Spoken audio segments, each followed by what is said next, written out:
છોડ દે મમતા બ્રહ્માનંદ, છોડ દે મમતા, સુમરો સિરજનહાર,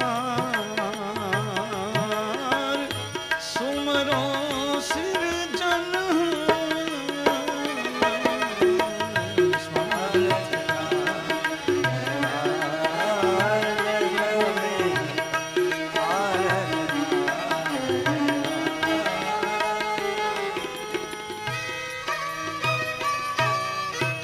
મતલબની મનવાર જગત જમાડે છુરમાં, બાકી બિન મતલબે એક વાર કોઈ રાબ નો પીરે હે રાજીયા હતો મતલબની. સ્વાર્થ હોય ને એટલે આડફાળા બાંધે, પધારો પધારો ભાઈ સાહેબ, ક્યારેક પગલા કરો, અમારું ઘર પાવન કરો. નહીતર અમથા તો બજારે મળતા હોય તો મોઢું ફેરીને ઉયો જાય, આમ ન જોવે. પણ એને કામ હોય એટલે આખો રોડ ક્રોસ કરીને આવે ને, ઓહો હમણાં તો દેખાતા નથી, તું આંધળો થઈ ગયો લાગો બકા, અમે તો અહીં જ છીએ. ગામડામાં એક મામલતદાર રતનસિંહભાઈ, તાલુકા જેવું લેવલ હતું કે તાલુકા કેન્દ્ર, આપણે નાનો તાલુકો હોય ને પછી તો રવિવારની રજા હતી એટલે એલો મામલતદાર છે ને એ સાંજનો ફરવા નીકળ્યો હતો. એમાં એક ખેડૂતની વાડીએ જતો રહ્યો. હવે ખેડૂતે બિચારે ઉનાળાની ભૂતળી કરેલી, પિત્તની ભૂતળી વાવેલી, મગફળી. એટલે ખેડૂત હતો ખેતરના વાડીએ ને આ મામલતદાર આવ્યો. પછી ખેડૂતને ખબર પડી કે આ તો અમારા સાહેબ છે, કે ખાટલો ઢાળી દીધો, ગોદડું પાથરી દીધું. હા, તો ખેડૂતને એમ થયું કે ઓળા પડીને ખવડાવું, ક્યારેક કામ લાગે, આપણે ઓળખાણ હોય તો. ભૂતળી ખેંચી અને પેલા દોડવા તોડીને પછી થોડાક બળતરને એમાં ઓળા પડ્યા. પછી ઓળા વીણી અને મામલતદાર આગળ આવીને બેઠો, ખેડૂત નીચે બેઠો ને મામલતદાર ખાટલે બેઠો. ને ખેડૂત છે ને એ મામલતદારને કહે, લ્યો હું તમને ફોલી ફોલીને આપતો જાઉં એટલે તમારા હાથ કાળા ન થાય. આમ તો તમે ઘણા કાળા હાથ કર્યા છે, પણ આમાંથી એકમાંથી બસી જાવ એમ. તે ઓલો ખેડૂત છે આમ ઓળા ફોલી ફોલીને દાણા મામલતદારને આપે ને ઓલો બેઠો બેઠો ખાય. ખેડૂતને એમ કે આપણે કંઈ ઓળખાણ થાય તો ક્યારેક ઓફિસમાં કામ લાગે, કાગળિયા બાગળિયા. હવે ખેડૂત માંડવી ભૂતળી ફોલી ફોલીને દેતો જાય ને મામલતદાર ખાતો જાય. એમાં પટ્ટાવાળો આવ્યો, પટ્ટાવાળાએ કાગળિયો આપ્યો ને મામલતદારે વાંચીને ખિસ્સામાં નાખ્યો ને પટ્ટાવાળો જતો રહ્યો. થોડી ઓલો ખેડૂત તો બિચારો ફોલતો જાય ને દાણા આપતો જાય. પછી ખેડૂતે પૂછ્યું કે કેમ સાહેબ આજે રવિવાર છે ને કેમ પટ્ટાવાળો આવ્યો, શું કાગળિયો શું લાવ્યો? મામલતદારે કીધું કાંઈ નહીં, એ તો મારી બદલીનો ઓર્ડર ગઈકાલે આવેલો હતો ને પણ એ બહાર પડ્યો હતો ને એટલે મારી બદલી થઈ ગઈ. પછી ખેડૂત છે ને પોતે ખાવા મળ્યો, મામલતદારને દેતો બંધ થઈ ગયો. હા, કે તું તો હવે ખડવાનો છો બોજ્યા. એટલે આ તો શું છે, મતલબ હોય એટલે હવે ફોલી ફોલીને ખવડાવે અને ફોલી ફોલીને ખાય હોત, બે વાત છે. સ્વાર્થ હોવા જોવે, બાકી સ્વાર્થ નીકળી ગયા પછી. અને આપણી ખાલી ભ્રમણા જ છે. પત્ની મને પ્રેમ કરે છે ને પતિ મને, હું તો ઘણી વાર કહું છું કથામાં કે એક ભાઈ ગુજરી ગયા હતા ને એટલે એને ત્યાં જમીનમાં એને સમાધિસ્થ કર્યા, કે દફનાવ્યા. પછી ત્યાં પાણી ઢોળવામાં આવ્યું ને બીજે દી એની પત્ની પંખો લઈને હવા નાખતી હતી. એમાં એક કવિ હાલ્યા આવે એટલે કવિને એમ થયું કે હા હા હા, દુનિયામાં પતિવ્રતાઓ તો ઘણી જોઈ પણ આનાથી આડો આંખ કહેવાય.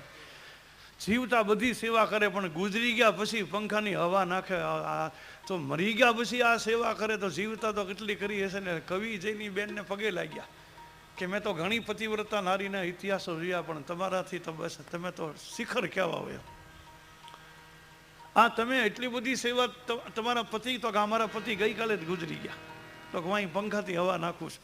તો કે તમે આ મરી ગયા પછી એટલી બધી સેવા કરો છો, તમે જીવતા તો કેવી કરી હશે ને સેવા. હા, કવિએ તો બહુ વખાણ કર્યા. પછી બેને કીધું કે તમને જે લાગે તે કરું, પણ અમારામાં એવો રિવાજ છે કે આ પાણી હુકાઈ જાય ને પછી મારે બીજું ઘર કરવું હોય તો થાય. એટલે હું તો પંખાથી પાણી હુકવું છું કે આ હુકાય એટલે ત્યાં બીજે વહી જાઓ. એટલે અહીં બધાના હાથમાં પંખા સમજી લેજો, હુકવવા જ બેઠા, બાકી કોઈ પ્રેમ કરવા બેઠા જ નથી. તો આપણને એવી ભ્રમણા છે કે મને પ્રેમ ઈશ્વર કરી શકે, બીજું કોઈ ન કરશે. એક સંત અને પરમાત્મા બે જ તત્વ એવા છે જગતમાં કે સ્વાર્થ વગરનો સ્નેહ રાખે, કાંઈ પણ લાગણી વળતર વગરનો પ્રેમ કરે તો એક સંત કરીએ કે બીજો ભગવાન કરી શકે. બાકી સંસારી જીવની હેસિયત જ નથી કે સ્વાર્થ વગરનો કોઈ પ્રેમ કરે.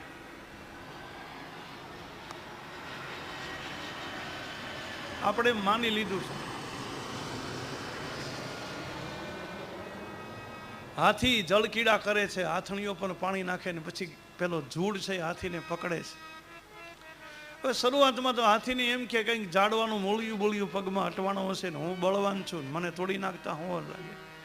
હાથી બળ કરે છે, પણ હાથી ધરતીનું પ્રાણી છે એટલે જળમાં એનું બળ ફાવે નહીં, અને જૂડ છે એ જળનું પ્રાણી છે એટલે એમાં એનું બળ ફાવે. ધીરે ધીરે પકડ મજબૂત થઈ છે, હાથી ધીરે ધીરે પાણીમાં ખેંચાતો રહે છે. મને તમને જોડે પકડી લીધા છે, આપણે જન્માને ત્યારથી મૃત્યુએ પકડ્યા છે, અને મૃત્યુ મને તમને ધીરે ધીરે ખેંચી રહ્યું છે. આપણને એની ખબર પડતી નથી. આપણને એમ કે આપણે મોટા થઈએ છીએ, મોટા થઈએ છીએ, મોટા નથી થતા, આપણે હેલી જવાની પાસે જઈએ છીએ. જેમ મોટા થાય એમ મૃત્યુની પાસે જઈએ ને. અને મહાપુરુષો તો અફસોસ કરે, રાત ગઈ ઓર સુબહ હુઆ, તાજા એક ગમ હુઆ. रात गई और सुबह हुआ तो ताजा एक गम हुआ, अफसोस है यार के जिंदगी का एक दिन कम हुआ. સવાર થાય ને ફાળ પડે કે જિંદગીનો એક દી ઓછો થઈ ગયો. ધીરે ધીરે આયુષ કપાય છે. હું તમે ધીરે ધીરે છે ને મૃત્યુની નજીકમાં જાય છે. સમજણ જ અવળી છે. 10 લાખની ગાડીમાં તમે બેસો અને તમે ફોરટેક રોડમાંથી 140ની સ્પીડમાં ગાડી જવા દો એટલે તમને એમ લાગે કે શું રસ્તો કપાય, શું રસ્તો કપાય, શું રસ્તો કપાય. પણ રસ્તા કપાયની સમજણ જુદી છે. તમે એ ગાડીને 6 મહિના એમ નામ દોડાવવા કરો ને તો 6 મહિના પછી વ્હીલ બદલવા પડે, બાકી રોડ એમ નામ પીડા રહે, રોડ થોડા કપાય. એમ સંસાર રોડ છે અને આ વ્હીલ છે. આ વ્હીલ ગહાઈ જાય, બાકી આ સંસાર એમ નામ રહે, અનાદિકાળથી આમ નામ છે. ધીરે ધીરે હાથી અંદર ખેંચાય છે. હાથણીઓ બધી કિનારે ઊભી છે, બસ કોઈ મદદમાં નથી આવતી. મને તમને મૃત્યુ પકડે તને કોણ મદદ કરે? મારી તમે અડધો હાથી ડૂબ્યો છે તોય હાથી બળ કરે, અડધો ડૂબ્યો ને તોય હાથી બહાર આવવાનું બળ કરે. અડધો એટલે મારીને તમારી 50 વર્ષની ઉંમર થાય એટલે અડધા ડૂબી ગયા કહેવાય, કારણ કે 100 વર્ષની આવડતા એમાં 50 ગયા એટલે અડધા ડૂબી ગયા કહેવાય. પણ તોય આપણે બળ કરીએ ને, 50 વર્ષે નથી બળ કરતા. દાંત થોડા ઘણા હલ્યા હોય તો મજબૂત કરાવીએ, એવું લાગે તો ચોકઠા નખાવીએ, આંખ નબળી થઈ હોય તો ચશ્મા કરાવીએ, વાળ ધોળા છા હોય તો ઓલી ડાય, ખરેખર તો ગાંડી કહેવાય, ડાય ન કહેવાય, પણ તો એ કરાવીએ એમ. એટલે આ બળ કરવા જેવું છે. ઓઈલું આમ તણે ને આપણે આમ તાણીએ, કારણ કે કોઈને ગઢું થવું જ નથી, બધાને જુવાન જ રહેવું કાયમ માટે. અને બહારથી જુવાન દેખાવાનો પ્રયાસ કરીએ છીએ, પણ અંદરના બધા સાધન ન કહી દે. તમે બહારથી ગમે એટલા લપેડા કરો, આપણે પાવડરના ને મને બહુ નામ નહીં આવડે, ફેર એન્ડ લવલી ના તમે ગમે એવા થથેડા કરો, પણ આપણી ઉંમર ન દેખાઈ જાય અંદરની. હા, બહારથી આપણે ગમે એમ ભલે નહીં કરીએ, પણ ચામડી ન કહી દે, મોઢું આપણું ચોકઠું ન કહી દે, પણ બળ કરે, જીવ બળ કરે. મૃત્યુ એની તરફ ખેંચે, જીવ આમ ખેંચે. એમ કરતા કરતા ગળા સુધી હાથી ડૂબ્યો છે. પછી તો હાથણીઓને એમ થયું કે હવે આ જીવવાનો નથી, એટલે ઘણી બધી હાથણીઓને બચ્ચા હતા, એ બધા એક એક બબે થઈને જતા રહ્યા. અંત વખતે પરમાત્મા સિવાય મને તમને કોઈ સાથ ન આપે, સંસારવાળા સાથ ન આપે. અને હાથીને એમ થયું કે હવે મારું મૃત્યુ આવ્યું છે. હું છે ને મારા મરા કરતો હતો, એ તો બધા જતા રહ્યા છે.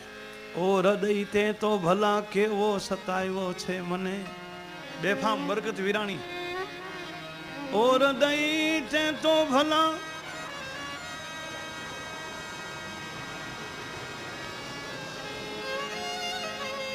કેવો સતાવ્યો છે મને,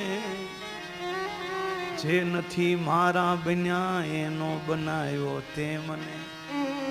અહીં જે નથી મારા બન્યા એનો બનાવ્યો તે મને. હોત સાગર તોય હું તરવાની તક પામી શકત. હોત સાગર તોય હું, હોત સાગર તોય હું આ તરવાની તક પામી શકત. પણ આ ઝાંઝવાવો ના જળે કેવો ડૂબાયો છે મને. ઝાંઝવાના જળમાં ડૂબ્યા છે. પરમાત્મા સિવાય કોઈ અંત વખતે કોઈ સાથ ન આપે. એક હરિ સાથ આપે, હરિભજન સાથ આપે.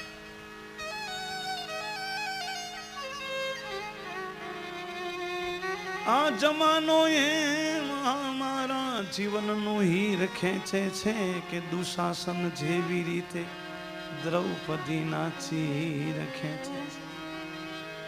દુશાતુર જીવને મારે તો ધરપત આપવી પડશે નાજી. આ તુષાતુર જીવને મારે જીવન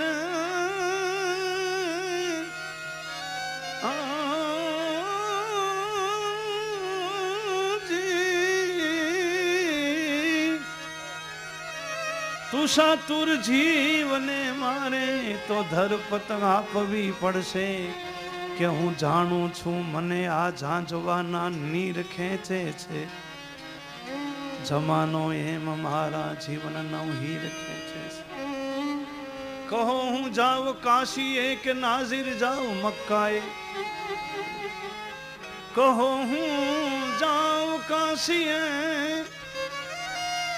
કે નાઝીર જાઉં મક્કાએ. અહીંયા મૂર્ત ખેંચે છે, અહીંયા મૂર્ત ખેંચે છે અને ત્યાં પીર ખેંચે છે. દુશાસન જેવી રીતે દ્રૌપદી નથી. કોઈ નથી, બધા નીકળી ગયા છે. હાથી એકલો છે, ગળા સુધી ડૂબ્યો છે. મૃત્યુની આડો હવે થોડી ક્ષણ બાકી છે અને એક કમળનું પુષ્પ સૂંઢમાં લઈ અને ભગવાન શ્રી હરિને પ્રાર્થના કરે છે. હાથી ગોવિંદને આરાધના કરે છે. સુરદાસના શબ્દો છે. નિરપીબાન હે તું ગયો સિંધુ કેમ જારે. નિરપીબાન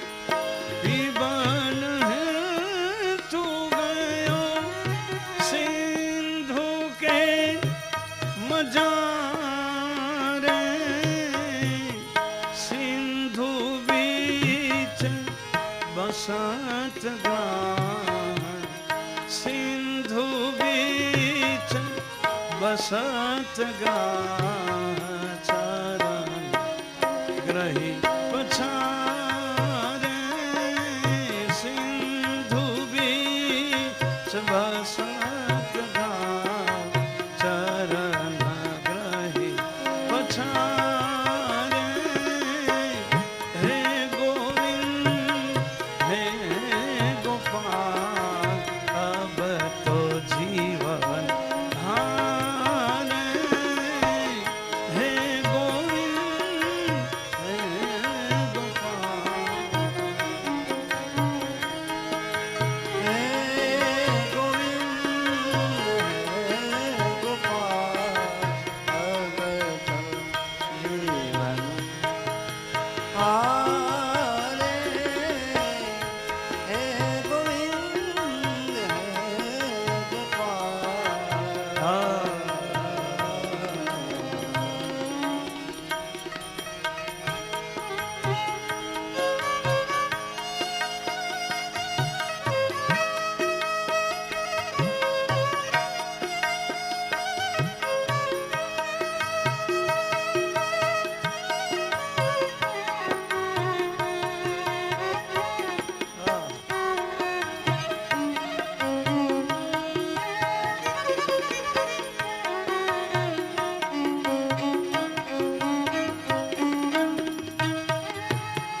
ચાર પ્રહર યુદ્ધ ભયો લે ગયો મજધારે.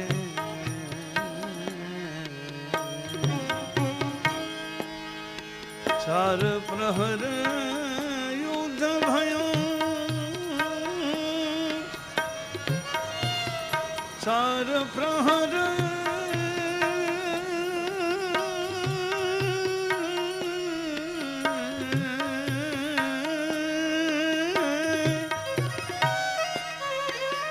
ચાર પ્રહર યુદ્ધ ભયો લે ગયો મજધારે.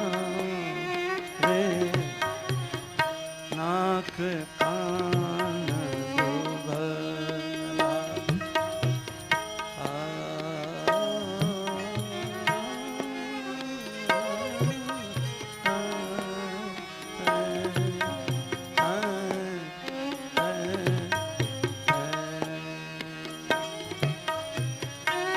નાક કાન દુભનલા કૃષ્ણ કો પુકારે ગોવિંદ હે ગોપાલ અબ તો જીવન હારે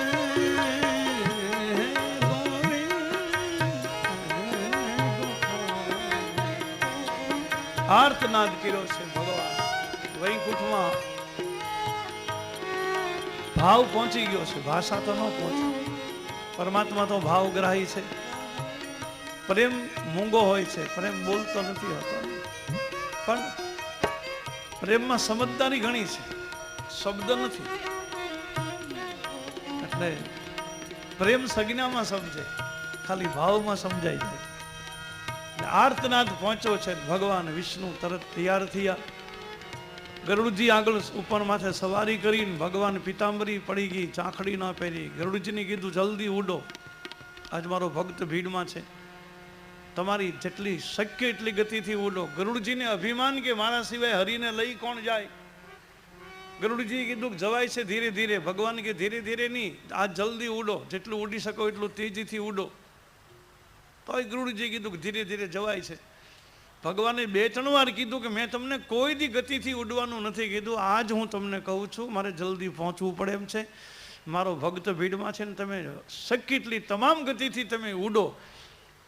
તોય ગરુડે અભિમાનમાં કીધું કે હવે જવાય છે ધીરે ધીરે. તો ભગવાન કે તો હવે તમે ધીરે ધીરે હાલ્યા આવજો, હું જાઉં છું.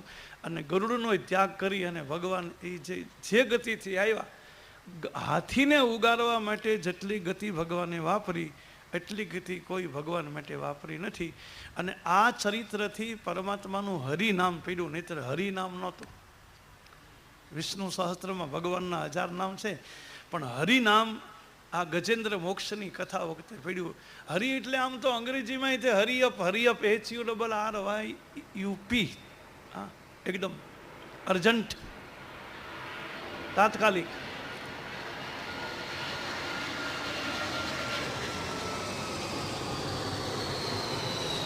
હરિ શબ્દ બહુ સારો.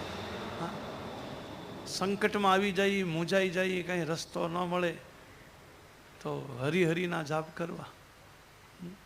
શંકર ભગવાન એની પત્નીને સમજાવે અને એની પત્ની ન સમજે, કોઈ વાતે ન સમજ્યા. રામ છે એવું માનવા તૈયાર નહોતા, અને રામની પરીક્ષા કરવા જ્યારે સતી ગયા ને ત્યારે શંકર ભગવાને ગળામાંથી માળા કાઢી, અસ કહી લગે જપન હરિનામા, ગઈ સતી જહાં પ્રભુ સુખધામા.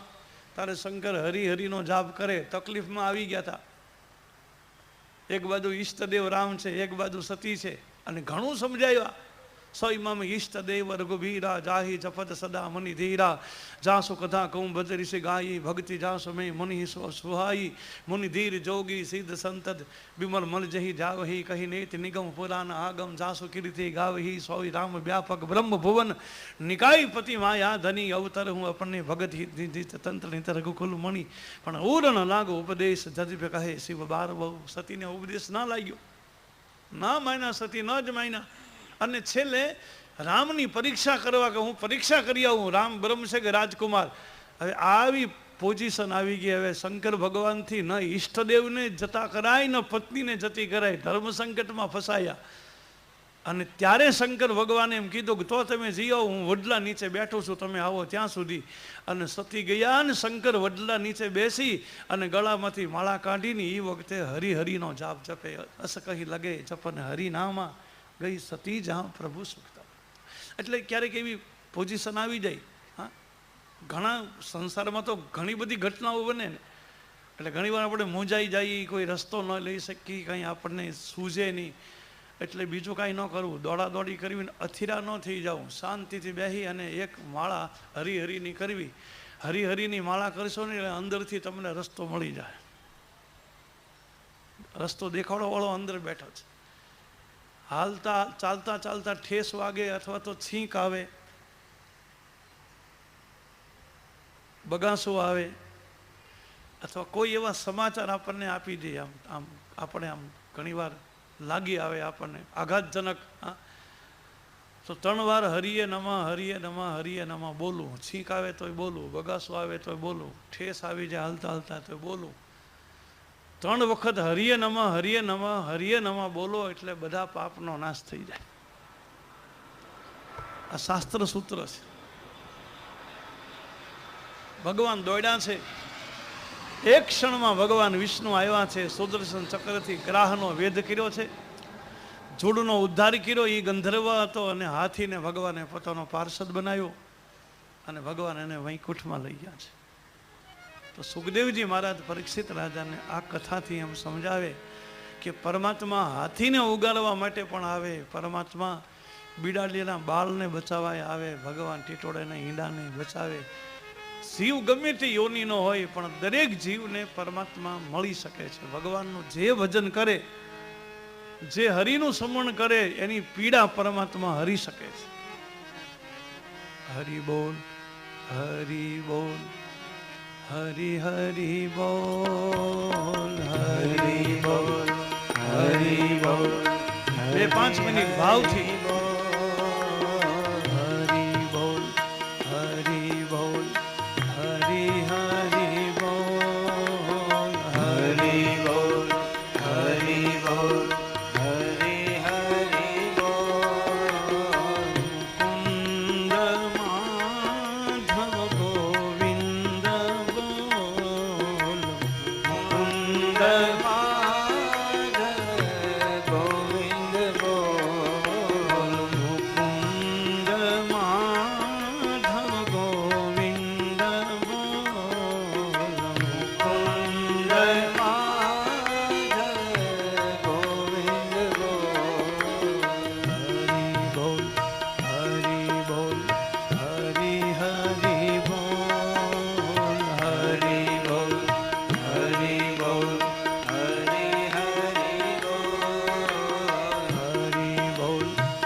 શિવ બોલ ઉમા રમણ હરે શિવ શિવ બોલ ઉમા રમણ હરે શિવ શિવ બોલ ઉમા રમણ હરે શિવ શિવ બોલ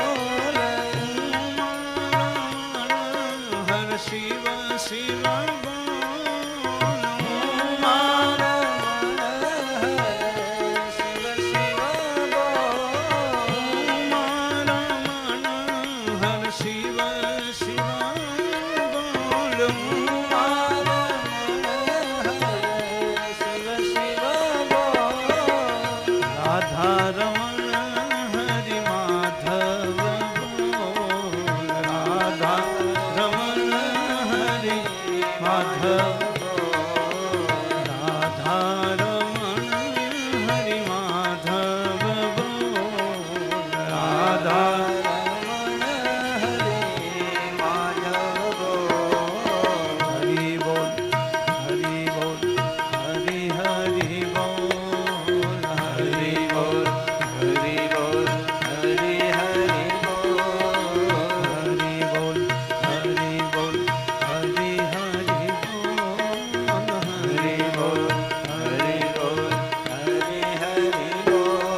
गिरधारी सोमनाथ महादेव श्री उद्धव राम जी महाराज श्री वाल राम जी महाराज सिहोरी मात की